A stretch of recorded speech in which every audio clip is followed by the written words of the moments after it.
Баршаңызға қайырлы күн достар, сіздермен Жансая. Бүгін сіздерге аштықсыз бауырсақ дайындап көрсетемін. Ең алдымен жылы айранымыздың үстіне ас содасын қосып жақсылап араластырамыз. Араластырып болғаннан кейін үстіне тұз, қантты салып тағы да араластырамыз. Бізде айран мен соданы салған кезде реакция жүруі қажет. Енді ертілген сары майымызды құйып араластырамыз. Қыздар, менің каналыма тіркелмеген болсаңыздар, міндетті түрде каналға тіркеліп, қоңырауша белгісін қосып қойыңыздар. Енді ұнымызды алдын ала електен өткізіп, 2 немесе 3 бөлікке бөліп қосып, қамырымызды илейміз.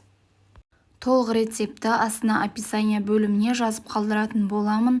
Ұнымыздың барлығын салып, қамырымызды қолға сәл жабысқақ етіп илеп шығамыз. Енді бетін жауып, жылы жерге қоямыз.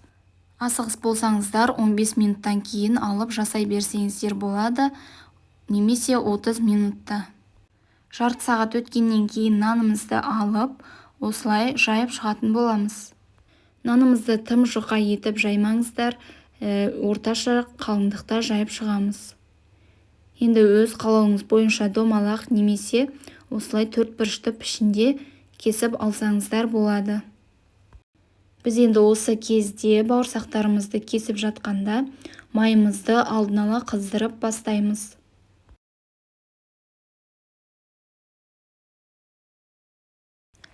Майымыз қызғаннан кейін бауырсақтарымызды салып, екі жағын қызартып, аударып пісіріп шығамыз.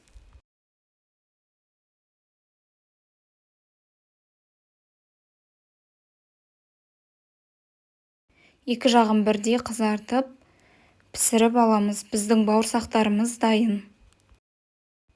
Қыздар, міндетті түрде осы рецепт бойынша дайындап көріңіздер. Міндетті түрде сіздерге ұнайды деген ойдамын. 15 минутта айраннан осындай керемет дәмді болып шығатын бауырсақтарды жасап көріңіздер. Сіздермен болған Жансая.